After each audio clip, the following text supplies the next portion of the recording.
ప్రధానంగా కంటోన్మెంట్ ఉండడం వల్ల మన ఇంటి పన్నులు కానీ మన ఇంటికి అనుమతులు కానీ మనకు రావాల్సిన నల్ల నీళ్లు కానీ మన కరెంటు సమస్యలు కానీ మన బస్తీల విషయంలో కానీ కంటోన్మెంట్ ప్రాంతంలో పేదలు కంటోన్మెంట్ భూమిలో ప్రభుత్వ భూమిలో చాలా సంవత్సరాల కింద ఇల్లు నిర్మించుకుంటే వాళ్ళు కంటోన్మెంట్ భూమిని ఆక్రమించుకున్నారని చెప్పి వాళ్ళకు ఓటు హక్కు కూడా తీసేసి ఇవాళ వాళ్ళకున్న అన్ని హక్కులను కాల రాసింది. ఇవాళ మనం హైదరాబాదులో ఉన్నాం అన్నట్టే కానీ మనం ద్వితీయ శ్రేణి పౌరులుగా బతుకుతున్నాం. హైదరాబాదు మొత్తం నీళ్లకు ఒక ధర ఉంటే మన కంటోన్మెంట్లో తాగునీళ్ళకు కూడా ఎక్కువ ధరలు వసూలు చేస్తారు. అదేవిధంగా మన ఇంటి అనుమతికి పోతే కంటోన్మెంట్ బోర్డు నానా తిప్పలు పెట్టి ఒక ఫ్లోర్ మీద ఇంకో ఫ్లోర్ కట్టుకోవాలంటే ఇవాళ అనుమతులు ఇచ్చే పరిస్థితి లేదు. అదేవిధంగా రాత్రి అయితే ఆర్మీ వాళ్ళు రోడ్లు మూపిస్తే ఇవాళ రోడ్ల కోసం రోజు వాళ్ళతోని పంచాయతీ చేయాల్సిందే. వాళ్ళు ఉన్న పలంగా రోడ్లు మూడిస్తే పిల్లల్ని బడి దగ్గర ఇడిచిపెట్టాలంటే చుట్టూతో తిరిగి రావాలంటే సగం పూట స్కూల్ అయిపోయే పరిస్థితి ఉన్నది. అదేవిధంగా అటు కరీంనగర్ వైపు కానీ ఇటువైపు కానీ రోడ్ల సమస్య కొన్ని ఏండ్ల నుంచి పట్టి పీడిస్తుంటే నేను ముఖ్యమంత్రి అయిన ఎంబడే ఢిల్లీకి వెళ్ళి ఆర్మీ అధికారులతో కూర్చొని అక్కడ ఉన్న ప్రభుత్వ పెద్దలందరినీ కలిసి ఇవాళ ఎలివేటెడ్ కారిడార్ల అనుమతులు తీసుకొచ్చి 100 రోజుల్లోనే ఇవాళ మన పనులను ప్రారంభించినాం. మన ప్రాంతానికి హాస్పిటల్ లేకుండే కోవిడ్ వచ్చినప్పుడు ఎక్కడ వాళ్ళో తెలియదు.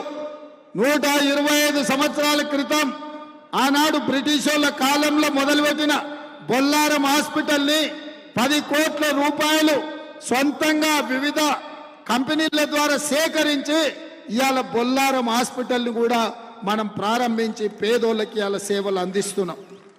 కానీ ఇవి మన సమస్యల పరిష్కారం కాలే. అందుకే మిత్రులారా ఇవాళ మీకు ఒక్కటే విజ్ఞప్తి చేస్తున్నా. ఇవాళ కాంగ్రెస్ పార్టీ అధికారంలోకి వచ్చి ఇందిరమ్మ రాజ్యం వచ్చింది, పేదోళ్ళ పాలన వచ్చింది. 10 ఏళ్ళు ఈ పేదోళ్ళ పాలననే ఉంటుంది. మీ పేదలకు ఇండ్లు కట్టాలన్నా, మీ తాగునీటి సమస్య తీరాలన్నా, మీ ఇంటి అనుమతులకు అడ్డగోలుగా మీ దగ్గర జరుగుతున్న వసూళ్లు ఆగాలన్నా ఇవాళ కాంగ్రెస్ పార్టీ కంటోన్మెంట్లు గెలవాలి. ఎందుకంటే ఈ ప్రాంతాన్ని హైదరాబాద్ మున్సిపల్ కార్పొరేషన్లో కలిపితే తప్ప మీ సమస్య పరిష్కారం కాదు.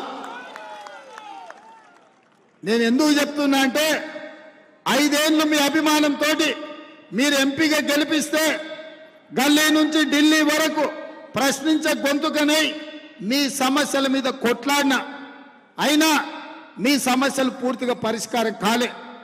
ఈరోజు మీ ఆశీర్వాదంతో ఈ తెలంగాణ రాష్ట్రానికి ముఖ్యమంత్రి అయ్యి 5 మాసాలు అయింది. రాబోయే 10 ఏళ్ళు కాంగ్రెస్ అధికారంలో ఉంటుంది. మీ సమస్యల్ని పరిష్కరించే బాధ్యత కాంగ్రెస్ పార్టీ తీసుకుంటుంది.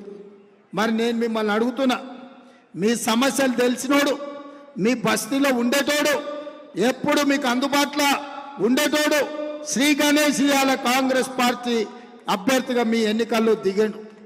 అందుకే మీ సమస్యలు తెలిసినోడు సమస్యలు తీసుకొని వస్తే వాటిని పరిష్కరించే బాధ్యత ముఖ్యమంత్రిగా నేను తీసుకుంటా. పెద్దలు చెప్పిండ్రు అడగంది అమ్మాయినా అన్నం పెట్టేదని. మరి మీ సమస్యలు మీ తరఫున బాజాబ్తా నా దగ్గరకు వచ్చి అర్ధరాత్రి పూట అయినా మా కంటోన్మెంట్ సమస్యలు ఇవి ఉన్నాయి అన్నా మాకు పని చేయని అడిగే ఎమ్మెల్యే లేకపోతే మీ సమస్యలు ఎట్లా పరిష్కారం అవుతావో మీరు ఒక్కసారి ఆలోచన చేయండి. అందుకే ఇవాళ కాంగ్రెస్ పార్టీ అధికారంలో ఉంది, కాంగ్రెస్ ప్రభుత్వం ఉన్నది.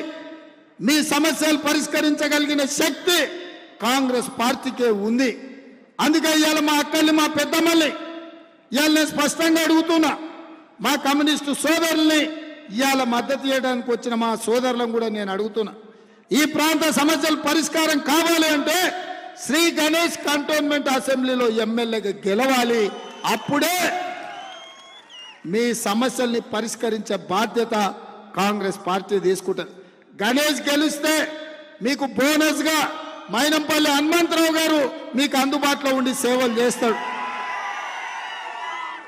జిల్లా పార్టీ అధ్యక్షుడు రాజ్యసభ సభ్యుడు అనిల్ కుమార్ యాదవ్ ఈ కంటోన్మెంట్ కు ప్రత్యేకంగా ఎంపీ నిధులు ఇచ్చి ఢిల్లీలో మీ సమస్యల మీద కొట్లాడి ఇవాళ మీకోసం పనిచేస్తాడు. వీలే కాదు, పట్నం మహేందర్ రెడ్డి గతంలో మంత్రిగా చేసిండు, ఇవాళ ఎమ్మెల్సీగా ఉన్నాడు, చీఫ్ విప్గా ఉన్నాడు. ప్రభుత్వంలో మీ సమస్యలు పరిష్కరించడానికి కంటోన్మెంట్ విషయాలను సంపూర్ణంగా ప్రభుత్వం దృష్టికి తీసుకురావడానికి మహేందర్ రెడ్డి గారు కూడా పనిచేస్తారు.